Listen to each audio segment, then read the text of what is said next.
Mesdames et messieurs, bonjour. Grande de notre joie de vous retrouver encore une fois, et c'est dans ces territoires que nous avons choisi de le faire. À cette époque où la mondialisation met en péril certaines identités et où le tourisme, sous couvert des détentes, vacances et découvertes, nous rend un monde tourné vers l'urbain et l'occidental, il n'en demeure pas moins que la découverte de campagne et du monde rural, berceau de nos cultures, reste tout aussi fascinante. Les buts de ces films documentaires est de tout raconter, de tout montrer sans tabou. Mesdames et messieurs, nous vous invitons à découvrir Fizi.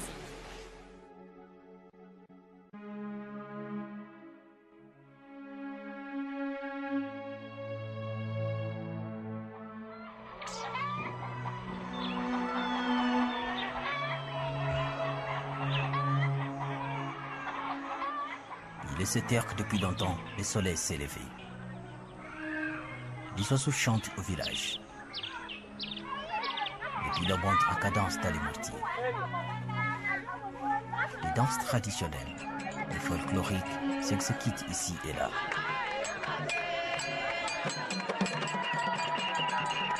C'est cela une réalité vécue dans ce monde non exploré, le territoire de Fizi. L'un parmi les 8 territoires de la province du Sud Kivu.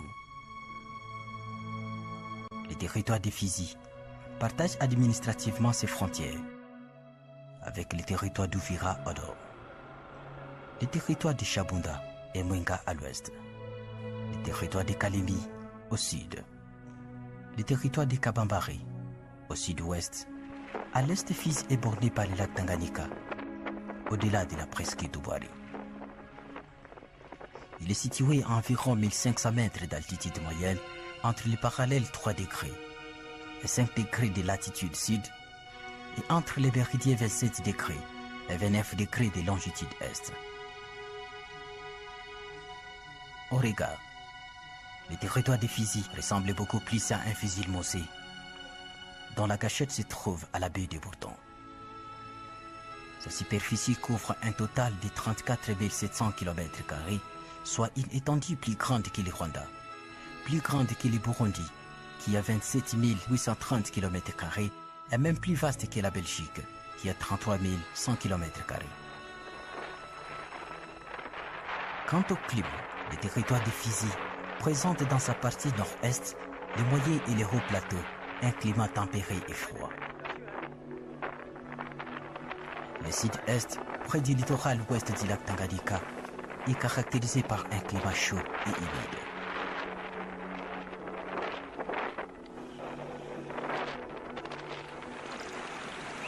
Ce territoire, baigné par une soixantaine de rivières. Les plus importantes sont la rivière Elila à l'ouest, la Luama au sud, l'Amtambala à 10 km de la ville de Baraka, la Suima et la Abombe, la Sangia et l'Ambaolo au nord-est. En ce qui concerne les précipitations, les pluies y sont régulières dans les moyens et les hauts plateaux de Fizi. Le sol très riche maintient une végétation de verdure éternelle.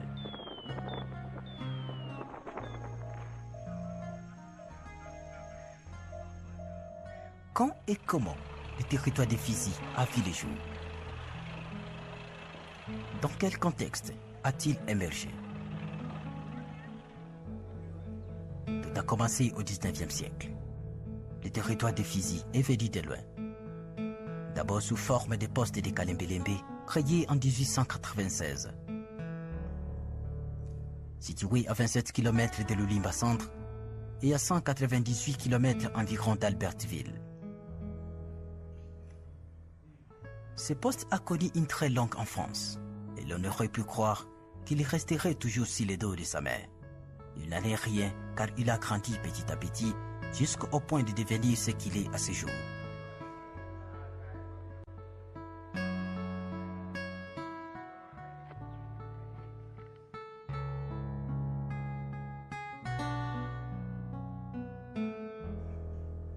Conformément au décret du 15 avril 1926, préconisa la désignation des territoires du Congo belge par les noms des ethnies respectives qui les habitent. Les postes de Kalembelembe étaient devenus les territoires de Babembe par le décret du 21 octobre 1926, sous la conduite du premier administrateur territorial, M. Beur, avec comme chef-lieu Kalembelembe. 9 ans plus tard, en 1935, le territoire de Babembe, changeant officiellement l'appellation et l'emplacement par le décret du 5 février 1935, est devenu le territoire de Fizi, avec comme chef-lieu Fizi. C'est alors que ce nouveau territoire fut placé sous la conduite de M. Albert Willerman. Mais la grande question est de vouloir comprendre pourquoi seulement le chef-lieu a été placé à Fizi et pas à Baraka, à Malinde ou même à Mboko. Quand il s'agit de l'histoire, il peut y avoir des versions différentes. Si aujourd'hui le chef-lieu depuis 1935 est à Fizi Centre, les motifs qui avaient présidé à ce déplacement du chef-lieu de Kalembelembe pour Fizi Centre, c'est entre autres la recherche d'une centralité. Il fallait rapprocher le chef-lieu du centre du territoire pour permettre à ce que les gens qui viennent des différents coins puissent accéder facilement. C'est dans cette hypothèse-là qu'il y avait 3 possibilités. Ils avaient envisagé de mettre le chef-lieu soit à Baraka, soit à Malinde, soit à Fizi Centre. Sur les critères de centralité, ça viendrait vers Malinde ou même Baraka. Mais vous savez que les chefs-lieux du territoire à l'époque coloniale, au chef-lieu, il y avait aussi des infrastructures, notamment un hôpital du territoire, des écoles, mais aussi un système de communication. Or, les administrateurs coloniaux qui étaient des Blancs, ils aimaient beaucoup un climat tempéré, un climat d'altitude où il y a un peu plus de fraîcheur. Et à mon avis, je crois que ce sont les raisons les plus probantes. Rapprocher le chef-lieu vers le centre,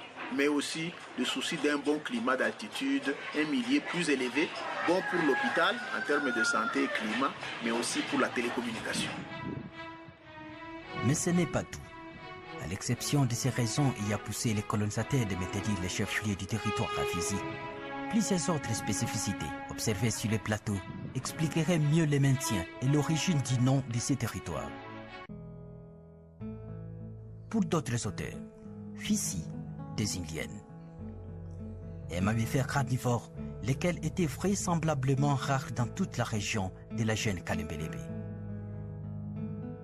Ce qui aurait poussé les autochtones à donner au territoire de Babembe le nom de Fizi, c'est lorsqu'une sentinelle réussit à tuer cet animal sur la colline Akianga. Par la suite, le nom de Fizi a été déformé en Fizi par les autorités coloniales. Pour rappel, signalons qu'à cette époque, le territoire de Fizi incluait la collectivité d'Itombwe, qui a été ensuite rattachée au territoire de Mwenga en 1948. Qui dit Ubembe fait allusion à Fizi et Itombwe. Itombwe étant donc le berceau du peuple Mubembe.